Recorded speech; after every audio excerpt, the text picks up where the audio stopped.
નમસ્કાર મિત્રો, અમારા નવા વિડીયોમાં આપ સૌનું હાર્દિક સ્વાગત છે। તો આજે આપણે વાત કરીએ 30 વર્ષની મહિલાનું મગજની ગાંઠનું ઓપરેશન કરતા ડૉક્ટર સાથે બનેલ ઘટના। મેં MRI સ્કેન જોયું અને મારું આખું શરીર કંપી ઉઠ્યું। એ કંપન હોસ્પિટલના એસીના કારણે નહોતું, એ તો કાળા સફેદ અક્ષરોમાં છપાયેલો મૃત્યુદંડ હતો। આ હોસ્પિટલમાં મને લેજેન્ડ માનવામાં આવે છે। હું ડૉક્ટર છું, મારું નામ સરવણન છે, વાસ્ક્યુલર સર્જરી વિભાગનો નિવૃત્ત વડો। મેં જીવનમાં 40 વર્ષ માનવ શરીરની અંદર વિતાવ્યા છે। શરીરની ધમનીઓનો નકશો મને ચેઇનના રસ્તાઓ કરતાં વધુ સારી રીતે ખબર છે। મેં ધબકતા હૃદયને મારા હાથમાં પડ્યા છે, પરંતુ આ સ્કેન જોયા પછી ઘણા વર્ષોમાં પહેલી વાર મને સર્જન નહીં પણ એક ઠગ જેવો લાગ્યો। દર્દીનું નામ ગૌરી હતું। તે 26 વર્ષની એકલી માતા હતી। પોતાની 4 વર્ષની દીકરી ગુજરાન ચલાવી શકે એ માટે તે ડાઇનરમાં ડબલ શિફ્ટમાં કામ કરતી। કોફી પીરસતી વખતે અચાનક તે ઢળી પડી। તેના મગજમાં આવેલું એન્યુરિયમ માત્ર મોટું જ નહીં, ભયાનક હતું। તે અજગરની જેમ તે મગજમાં સ્ટેમની સૌથી નાજુક રચનાઓને લપેટી ચૂક્યું હતું। આનું ઓપરેશન શક્ય નથી। વર્ધન ન્યુરોલોજી વિભાગના વડા ડૉક્ટરે માથું હલાવતા કહ્યું, તમે ઓપરેશન કરશો તો તે ટેબલ પર જ મરી જશે, અને જો તેને એમ જ રાખશો તો 48 કલાકમાં ફાટી જશે। બંને રીતે તેનું મૃત્યુ નિશ્ચિત છે। મેડિકલ સિસ્ટમમાં અમને જોખમ તોડવાનું શીખવવામાં આવે છે। સફળતાના દરને મહત્ત્વ આપવામાં આવે છે। લોજી કહી રહી હતી, આને હાથ ન લગાવ, દૂર રહી જા, કુદરતને પોતાનું કામ કરવા દે। પણ પછી મેં ગૌરીની આંખો જોઈ અને વેઇટિંગ રૂમમાં તેની 4 વર્ષની દીકરીને જોઈ, કલરિંગ બુકમાં રંગ ભરતી, જૂતા ફાટેલા। જો ગૌરી મરી જાય તો એ નાની બાળકી અનાથ થઈ જાય, એકલી પડી જશે। મેં એડમિનિસ્ટ્રેશનને ઓપરેશન થિયેટર તૈયાર કરવા કહ્યું। મેં કહ્યું કે હું આ કેસ લઈ રહ્યો છું। બધાને મને પાગલ સમજીને જોયું। કદાચ હું હતો, પણ સાચા અર્થમાં સર્જરીની આગલી રાતે હું ઓફિસમાં અંધારામાં બેઠો હતો। બહાર શહેરની લાઇટ્સ ઝળહળતી હતી, અંદર ઝૂલતા જીવનથી બેખબર હું ગભરાયેલો હતો। મારા હાથ, જે હંમેશા પથ્થર જેવા સ્થિર રહે છે, આજે થોડા કંપી રહ્યા હતા। મેં છેલ્લું સ્કેન ફરી જોયું। બહાર નીકળવાનો કોઈ સ્પષ્ટ રસ્તો નહોતો। એ આત્મઘાતી મિશન જેવું હતું।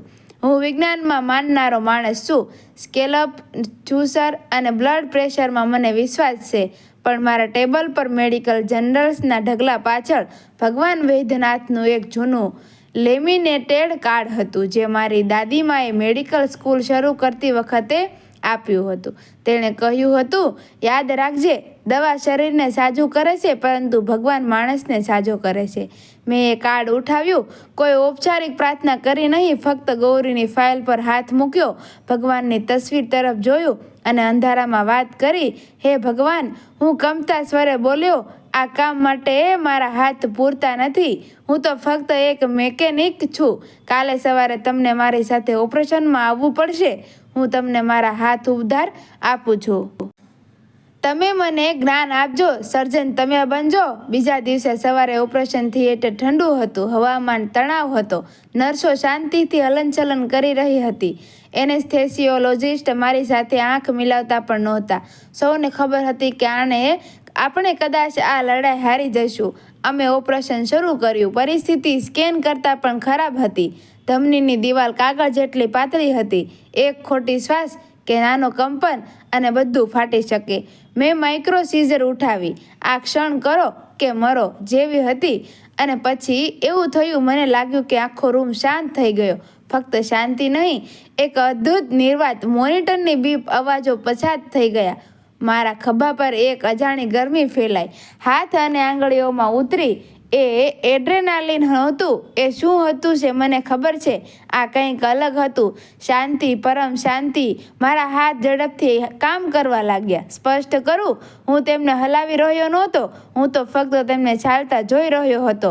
મેં એવી ટેકનિક્સ કરી કે જે મેં ક્યારેય પ્રેક્ટિસ નહોતી કરી। મારી આંગળીઓ એવી ઝડપ અને ચોકસાઈથી કામ કરી રહી હતી જે 70 વર્ષના માણસમાં હોવી અશક્ય હતી। હું અતિ નાજુક મગજના ટિશ્યુને સંકોચ વિના અલગ કરી રહ્યો હતો। જેવી એવી જગ્યાએ ક્લિપ્સ મૂકી રહ્યો હતો જે મને પૂરેપૂરી દેખાતી પણ નહોતી. એવી પ્રેરણાથી જે મારી નહોતી. બ્લડ પ્રેશર સ્ટેબલ છે, એનેસ્થેસિયોલોજિસ્ટ અચંબામાં બોલ્યો. મેં જવાબ આપ્યો નહીં. હું આપી શકતો નહોતો. એવું લાગતું હતું જાણે હું સમાધિમાં છું. મને એવું લાગ્યું કે કોઈ મારી પાછળ ઊભું છે, મારી કોણી માર્ગદર્શન આપી રહ્યું છે, મારી કાંડી સીધી કરી રહ્યું છે. એ હાજરી એટલી પ્રબળ હતી કે એક ક્ષણ માટે લાગ્યું કે બીજો કોઈ ડૉક્ટર ખરેખર ટેબલ પર આવ્યો છે. થોડી જ મિનિટોમાં મેં છેલ્લું સાધન ટ્રેમાં મૂક્યું. એ એન્યુરિઝમ હવે દૂર થઈ ગયું. મેં કહ્યું. અવાજ ક્યાંક દૂરથી આવતો લાગ્યો. હવે સ્પુર્શ લ્યો. આખો રૂમ ગુંજી ઉઠ્યો.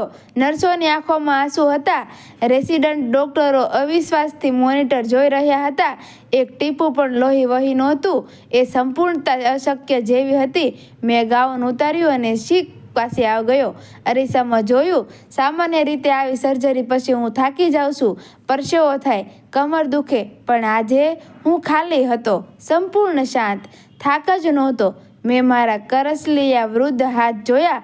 આજે એક માતાને બચાવી, એક નાની બાળકીનું અનાથ બનવું અટકાવ્યું. પણ હું સત્ય જાણતો નહોતો. હું પાછો ઓફિસમાં ગયો. ભગવાન વૈદ્યનાથનું નાનું કાર્ડ કાઢ્યું અને ફરી ખિસ્સામાં મૂકી દીધું.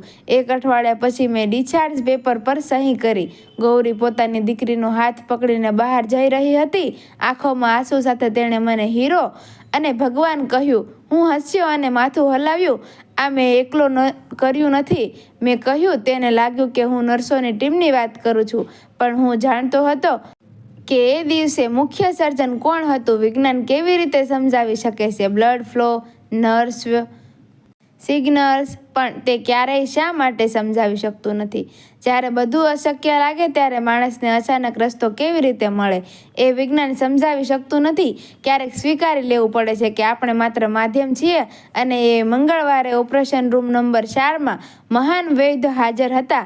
આશા ક્યારેય ન છોડશો. સ્કેન રિપોર્ટ ખરાબ હોય તો હોય, દુનિયા બધું ખતમ કરી રહી હોય તોય.